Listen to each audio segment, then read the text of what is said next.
Hello friend, welcome to study with hall. मैं इससे पहले वाला वीडियो में बताया था 7QC, जिसमें सिर्फ बताया था चेक शीट क्या होता है, उसका टाइप सभी बताए थे इसके पहले वीडियो में। आज उसके 7QC के कल एक टूल बताए थे पिछले दिन, और आज 6 टूल बता रहा हूँ। ठीक है, चलो वीडियो को स्टार्ट करते हैं। कल चेक शीट बता दिए थे, आज बता रहे 2 number Pareto chart. Check sheet हो गया था। पेरेटो चार्ट क्या होता है? ये 20% डिफेक्ट पर काम करते हैं तो 80% डिफेक्ट ऑटोमेटिक सही हो जाता है, उसे पेरेटो चार्ट कहते हैं। पेरेटो चार्ट किससे कहते हैं? ये 20% डिफेक्ट पर काम करता है तो 80% डिफेक्ट ऑटोमेटिक सही हो जाता है, उसे पेरेटो चार्ट कहते हैं। मैं ये 7QC बहुत ही अच्छे तरीके से अपने भाषा में बता रहा हूँ, जो आप लोग एक बार पढ़ लेंगे तो समझ में आ जाएगा। ऐसा वीडियो यूट्यूब पर बहुत कम ही मिलेगा। अगला चलते हैं, हिस्टोग्राम क्या होता है। हिस्टोग्राम किसे कहते हैं, उसका डेफिनेशन जानते हैं। किसी भी डाटा या न्यूमेरिक डेटा को ग्राफिकल डेटा में कन्वर्ट कर दे, उसे हिस्टोग्राम कहते हैं। यानी कोई सा भी डाटा है, यानी न्यूमेरिकल डाटा, उसे ग्राफिकल में कन्वर्ट कर देते हैं, उसे हिस्टोग्राम कहते हैं। अगला चलते हैं, कंट्रोल चार्ट क्या होता है। कंट्रोल चार्ट किसे कहते हैं? कंट्रोल चार्ट ये प्रोसेस में होने वाले वेरिएशन को फाइंड आउट करता है। यह प्रोसेस में जो होने वाले वेरिएशन होती है उसकी फाइंड आउट करता है। अगला चलते हैं, स्कैटर डायग्राम। मोबाइल से वीडियो बन रहा है। स्कैटर डायग्राम किसे कहते हैं? इसका यूज 2 वेरिएबल के बीच का रिलेशनशिप एनालाइज के लिए यूज होता है।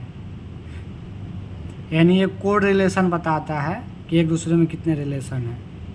इसमें 2 एक्सिस होते हैं, x, y। इसके types of correlation in scatter diagram, एक होता है पॉजिटिव कोरिलेशन, एक नेगेटिव कोरिलेशन और एक नो कोरिलेशन। चलिए, पॉजिटिव कोरिलेशन क्या होता है बता देता हूँ, इसमें लिखा नहीं है। जिसमें पॉजिटिव कोरिलेशन जिसमें x का वैल्यू बढ़ने पर y का भी वैल्यू बढ़े, उसे पॉजिटिव कोरिलेशन कहते हैं। आप लोग जो बोल रहे हैं उसे ही स्किप करके या वीडियो को पीछे कर करके नोट कर लीजिएगा। पॉजिटिव कोरिलेशन किसे कहते हैं? जिसमें x का मान बढ़ने पर y का भी मान बढ़े, उसे पॉजिटिव कोरिलेशन कहते हैं। नेगेटिव कोरिलेशन में जिसमें x का मान बढ़ने पर y का मान नहीं बढ़े, उसे नेगेटिव कोरिलेशन कहते हैं। और तीसरा है नो कोरिलेशन। इसमें x का मान बढ़ने पर y का मान बढ़ भी सकता है, नहीं भी बढ़े, उसे नो कोरिलेशन कहते हैं। चलिए अगला जानते हैं, स्ट्रैटिफिकेशन क्या होता है। स्ट्रैटिफिकेशन एक मेथड है जिसमें डेटा को डिवाइड करते हैं कैटेगरी में। किस में डिवाइड करते हैं? कैटेगरी में भी करते हैं, ग्रुप में, सब ग्रुप में। इस टेक्निक को स्ट्रैटिफिकेशन कहते हैं। स्ट्रैटिफिकेशन क्या है?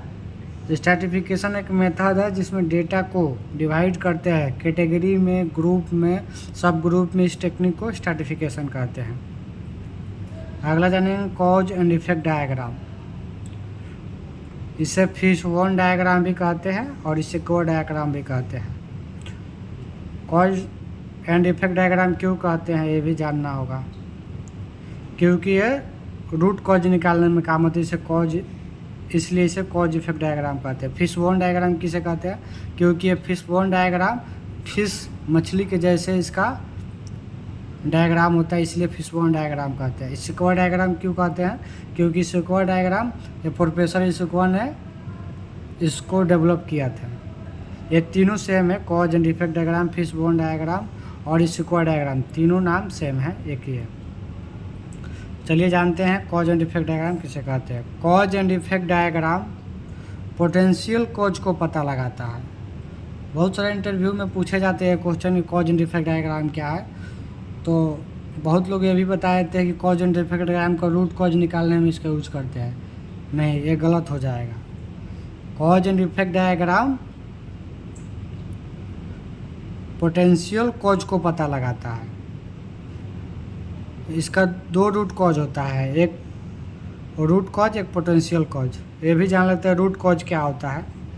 जब कोई प्रॉब्लम आती है, देखिए शुद्ध हिंदी में बता रहा हूँ, बहुत अच्छे से समझ में आएगा। रूट कॉज, जब कोई प्रॉब्लम आती है, जब हमें पता चल जाता है कि इसका मूल कारण क्या है, मूल कारण क्या है प्रॉब्लम आने का, तब एक्शन लेते हैं, उसे रूट कॉज कहते हैं। यानी सीधा से इसमें फंडा यही है कि जब कोई प्रॉब्लम आता है, उसका पता चल जाता है कि यही प्रॉब्लम है, तो उसका एक्शन उस पर लेते हैं, उसी को रूट कॉज कहते हैं। और पोटेंशियल कॉज क्या होता है, तो पोटेंशियल कॉज में जब लिखे हैं अपने भाषा में, जब हमारे दिमाग में घूमने लगता है कि मेन के गलती से हुआ है, या मशीन के, या मटेरियल गलत है, किसके वजह से ये हुआ है, जब रूट कॉज पता नहीं चलता है, यानी कोई भी मेन के कारण नहीं पता चलता है, या मशीन का है कि मटेरियल किसके कारण से गलती हुआ है, ये पता नहीं चलता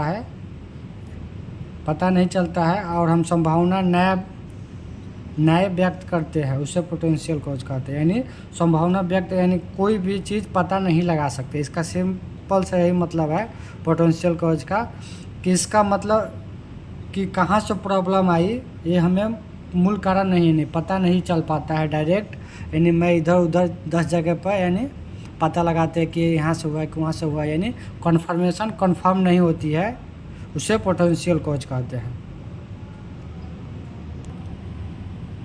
ये फिश बोन डायग्राम है, मछली जैसा देखिए रहा है। इसमें में होता है main, machine, material, method, mother nature, measurement होता है। इसके बारे में भी पढ़ा देंगे, बाद में बताएंगे इसके बारे में क्या होता है। तब तक के लिए इतना ही दोस्तों। ये वीडियो देखें और लाइक, कमेंट और चैनल को सब्सक्राइब करें, ताकि आप तक मेरा वीडियो जब भी डाले तो इसका नोटिफिकेशन आपके पास पहुँचे। आज ये 7QC के सादों टेक्निक मैंने बता दिया।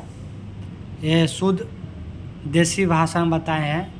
ये जिसको ना भी समझ में आए, फिर भी वो पढ़ेगा, देखेगा तो समझ में आ जाएगा। थैंक यू दोस्तों।